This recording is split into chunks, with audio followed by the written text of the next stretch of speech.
त्रिकिया Arya arts and commerce college Danera की ओर से आप सभी का हार्दिक स्वागत करते हैं।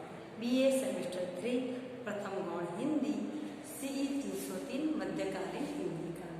मित्रों, आपके अभ्यासक्रम के जो दूसरे कवि है तुलसीदास, उनके रामचरितमानस के आपके अभ्यासक्रम में 6 शब्द हैं, ये अब पूरी हो चुकी है।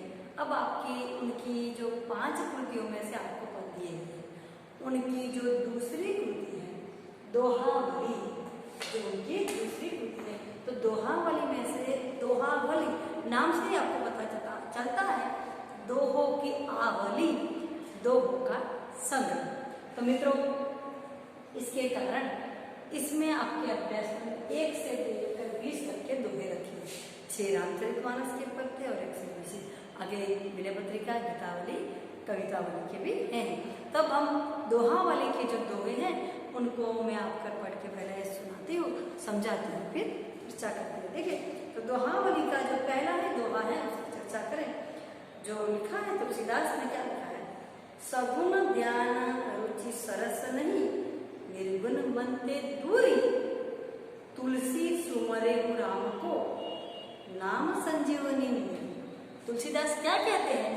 क्योंकि हमारी पहले भी चर्चा हो चुकी है, हम पहले भी पढ़े हैं कि हिंदी साहित्य की जो 2 धाराएं थी भक्ति काल की, सगुण और निर्गुण। सगुण धारा के भक्तों ने परमात्मा के सगुण साकार रूप की उपासना की, निर्गुण धारा के भक्तों ने निराकार परमात्मा की उपासना की। उसमें कबीरदास आदि आते हैं। और सगुण धारा में कृष्ण भक्ति और राम भक्ति आते हैं, जिसमें राम भक्ति के प्रवर्तक थे जो आपके तुलसीदास। तो तुलसीदास ने सगुण भक्ति की है, हम सब जानते हैं, फिर भी क्या कहते हैं? देखो, सगुण ध्यान रुचि सरस नहीं, निर्गुण मन दे, सगुन में मेरा ध्यान और रुचि रही,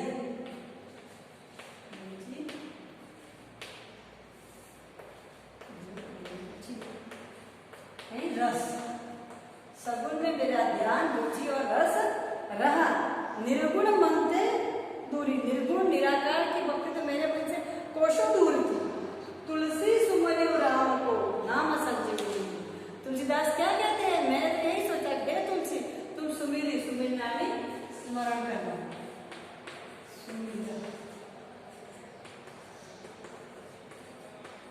तुलसीदास कहते हैं कि मेरे भीतर की आत्मा ने मुझे कहा कि तुम्हारे लिए तो निर्गुण निराकार की भक्ति कोशों दूर है, तुम तो मात्र राम का स्मरण कर लो, नाम संजीवनी हुई। पर ना राम का स्मरण तुम्हारे के लिए क्या है? संजीवनी मूली, संजीवनी।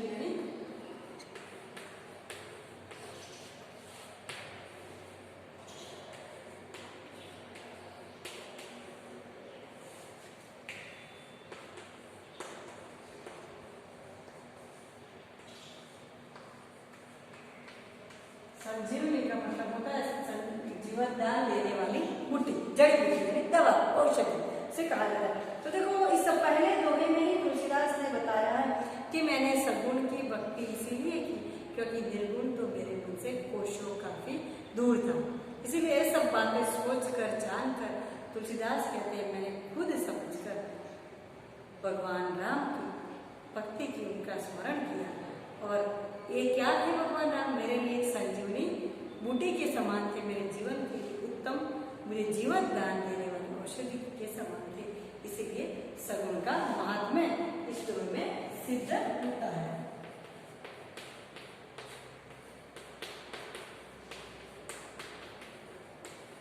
पहले दोहे में सगुण भक्ति का महात्म्य साबित किया है।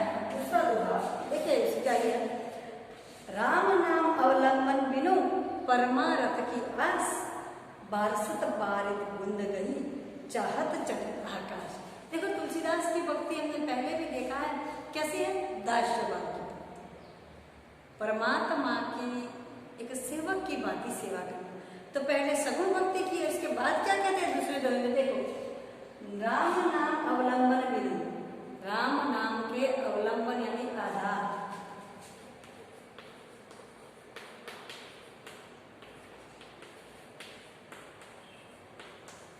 राम नाम के आधार के बिना बिनु परमार्थ की आस, परमार्थ करना दूसरों की सेवा करना, स्वार्थ अपना व्यक्ति अपना सोचे दूसरों के लिए कार्य करना हो परम। तो क्या कहते हैं कि परमार्थ की आशा करना राम नाम के आधार बिना कभी संभव ही नहीं है। बरसत बारिश बूंद गई, और कैसे कैसे उपमा दी है देखो तुलसीदास ने कि राम की भक्ति कृपा हमारे पर हो नहीं, और हम दूसरे के हक के लिए, दूसरे के आधार के लिए जब काम कर सकते हैं, ऐसा सोचो वो कभी संभव ही नहीं। कैसे संभव नहीं? जैसे हम जानते हैं, सभी जानते हैं, छोटा सा बालक से लेकर सभी के सभी वृद्ध भी, कि पानी की बूंदे आकाश से गिरती है। कभी कभार तो ऐसा होता है, कितनी जोरों की बारिश होती है कि 10-15 मिनट में चारों ओर पानी भर जाता है। इससे हमें पता चलता है कि पानी की पड़ने की गति कितनी तीव्र होगी, जिसे हम गुजराती भाषा में सामान्य रूप से कहते हैं सामेलाधार वर्षा। यानी इसी प्रकार की बारिश होगी तो भी क्या कभी संभव है कि हम पानी की गिरती हुई बूंदों को पकड़कर आकाश में चढ़ सके? कतई नहीं, ये कभी संभव ही नहीं है कि बरसत बारिश बूंद गई। बारिश यानी कि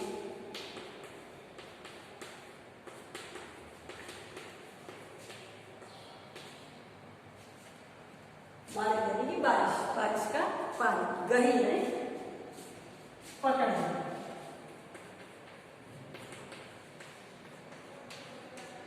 बारिश की बूंद को पकड़ना, चाहत चढ़न आकाश।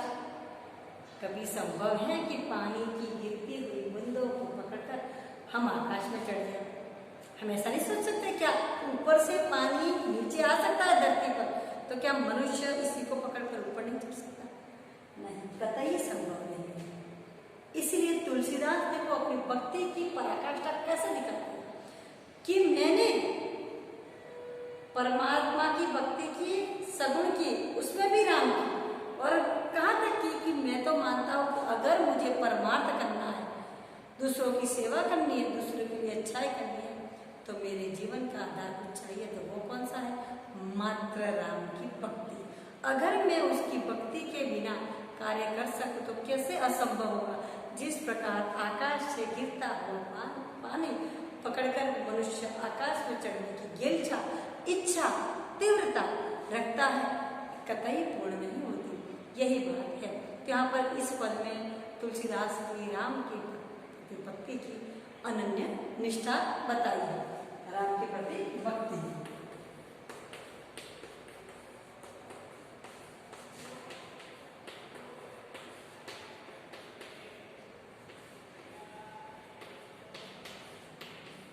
राम के प्रति एक अब तीसरे नंबर का दोहा देखिए, पढ़ती हूँ, समझाती हूँ। स्वार्थ सीता राम सो परमारथ सिय राम, तुलसी तेरो दूसरे द्वार कहाँ कहूँ काम। तुलसीदास स्वयं अपने आप को क्या कहते हैं? देखो, स्वार्थ सीता राम, तुम्हारा तो स्वार्थ के लिए देखो या परमार्थ के लिए, तुम अपना व्यक्तिगत हित देखो तो भी, या दूसरों का हित देखो तो भी। परमार्थ सिय राम, स्वार्थ के लिए भी तुम्हें सीताराम की भक्ति करनी है, और ये छोड़ो तो परमार्थ में के लिए तो करनी ही पड़ेगी ना। दोनों के लिए ही तुमको उनकी भक्ति निश्चय ही करनी है। फिर आगे की लाइन में कहते हैं, तुलसी तेरे दूसरे द्वार कहाँ कहूँ राम का। तुम्हारा उद्धार सीताराम के बिना नहीं हो सकता। दूसरा द्वार, दूसरा दरवाजा, तुम्हारा उद्धार दूसरी जगह नहीं हो सकता। दूसरा द्वार, द्वार में दरवाजा।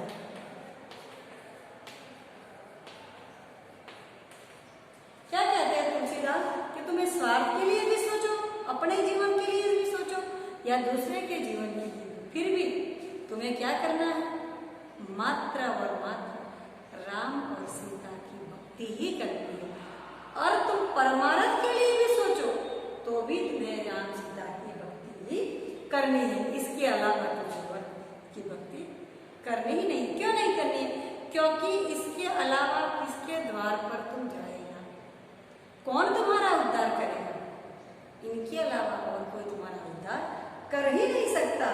फिर जो कहते दूसरा तुम्हारा कौन सा उदाहरण, क्या काम है तुम्हारा, कहा यानी कौन सा,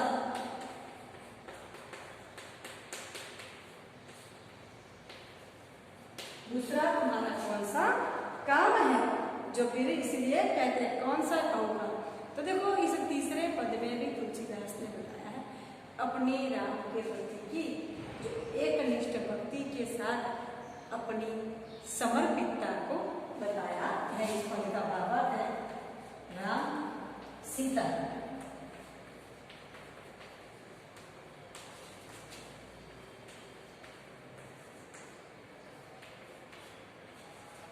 इस पद का भावार्थ नहीं निकलता है जो कि राम सीता के प्रति समर्पित। जो पहले पद में उन्होंने बताया कि मैंने जो सगुण की भक्ति इसीलिए की निर्गुण में मेरा उद्धार नहीं हो सकता। दूसरे में बताया कि मैं अगर राम की भक्ति किए बिना कुछ भी करना परमार्थ का कार्य करूं तो ऐसा होगा जैसे गिरती हुई बारिश को पकड़कर आकाश में चलना। तीसरे पद में उन्होंने साबित किया कि मेरा तो चलो मेरी आशा रखो है कोई जगह जाओ, पर मेरा तो इस संसार में राम सीता के अलावा कोई उद्धारक है ही नहीं। मेरा स्वार्थ भी छोड़ो या परमार्थ भी छोड़ो, इसके अलावा मैं कहाँ जाऊंगा, किसकी भक्ति करूंगा। ये बात वो कहते हैं। इन तीन लोगों में उन्होंने ही बताया है कि राम सीता की एक निष्ठा से भक्ति करने की बात इन दोनों में समझाई है। अब मित्रों इसके बाद के आगों की दोनों की चर्चा हम अगले वीडियो में करेंगे। धन्यवाद।